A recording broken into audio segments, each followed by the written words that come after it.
The universe in a snowflake.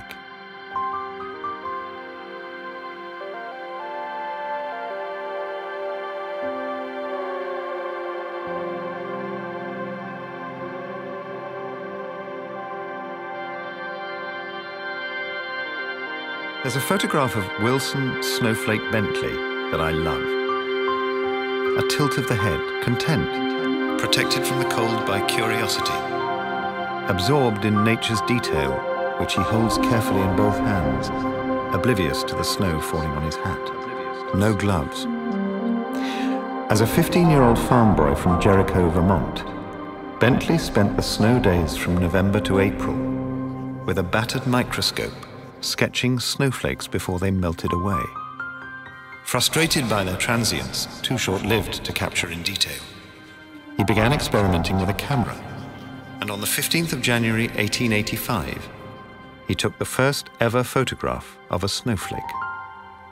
Over the next 45 years, he collected over 5,000 images and dedicated his life to carefully observing and documenting the raindrops, snowfalls and mists that swept across his farm. These delicate snapshots of a world available to everyone but rarely seen captured the public imagination. How could they not? They're magical, even today in an age familiar with photography. I challenge anyone to look at these structures, endless and most beautiful, to paraphrase Darwin, and not be curious. How do they fall? What natural mechanism could mimic the work of a crazed, impatient sculptor, obsessed with similarity and yet incapable of chiseling the same thing twice? These are questions that can be asked about any naturally occurring structure, and which Darwin famously answered for living things in On the Origin of Species. In May 1898, Bentley co-wrote an article for Appleton's Popular Science with George Henry Perkins, Professor of Natural History at the University of Vermont, in which he argued that the evidence he'd collated frame by frame revealed that no two snowflakes are ever alike.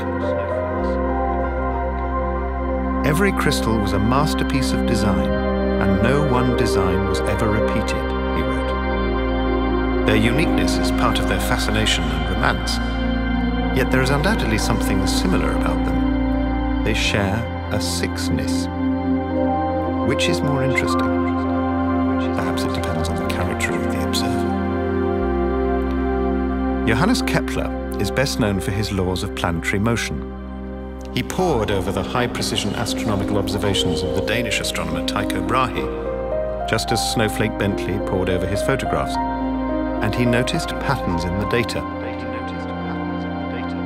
These patterns led him to propose that planets move in elliptical orbits around the Sun, sweeping out equal areas in equal times, and with orbital periods related to their average distances from the Sun.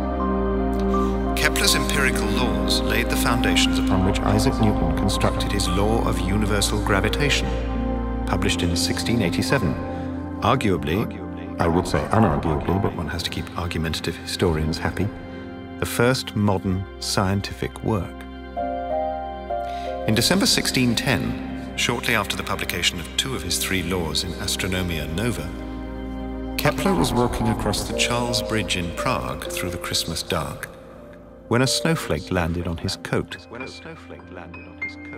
The evident structure of the elegant, white, near-nothing interested him, and he wrote a small book entitled On the Six-Cornered Snowflake.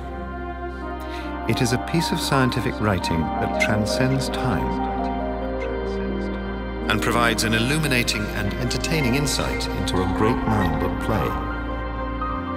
As a modern research proposal, Kepler's six-cornered snowflake would fall at the first hurdle, because it begins, "I am well aware how fond you are of nothing, not so much on account of its inexpensive price, as for the charming and subtle jeu d'esprit of playful Passero.